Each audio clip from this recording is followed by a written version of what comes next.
Okay, so once upon a time, probably like 6 years ago, me and my cousin went to Mexico. It's his first time going, and so we decided to like sleep over at my grandma's house, and we stayed in the living room for the first night, and we slept on the floor, and we're like in between these couches, and I remember probably like at around 3 a.m. Notice how it's just me and him like sleeping in the living room. My grandma's like in her room and whatever. And I've heard like scary like tales about like things going on at the ranch or like where we were staying, and especially like a bunch of paranormal activity stuff.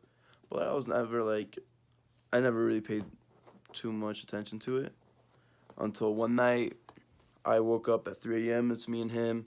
We're like, sleeping next to each other basically, and I just wake up and I'm like just chilling, and I sit up, and in front of me is the front door, right? And as I look forward, I see a white figure like glowing, just standing there, and I like crap you not, like my heart dropped, and I did not know what to do, bro. Like it was glowing, and like I knew it was a ghost, bro. And like to this day, I have that picture like painted in my head, and it's probably one of the scariest things that has ever happened to me. And so like when I saw that, I like panicked. So I grabbed my cousin. He's like next to me. I'm like shaking him. No response. Like no wake. It's as if he was dead. So I'm like shaking him. Like yo, wake up. I'm like hitting him, punching him. Like yo, wake up. And like I eventually bite him. No response. I'm like, how the heck? I'm like, this kid is not a deep sleeper. I'm like, why isn't he waking up?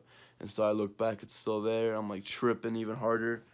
And so I'm like, okay, like what can I do? I'm like, I just like put my sheets and my blankets over my head, and I legit sit there for like 5 minutes. And probably like after 5 minutes, I like look forward, and it's not there anymore. And I felt like such a relief. But like, dude, I was so scared. I like stayed under my sheets, and like I'm not sure if I knocked out or just stayed awake. I think I knocked out, and then in the morning after, I told my cousin about it, and he just didn't believe me, man. It was just so scary. But man, that's probably one of the scariest things that's ever happened to me. Probably top 10 for sure. It's just like a ghost, bro. It's definitely scary. I swear to God, that happened on everything. Scariest thing ever.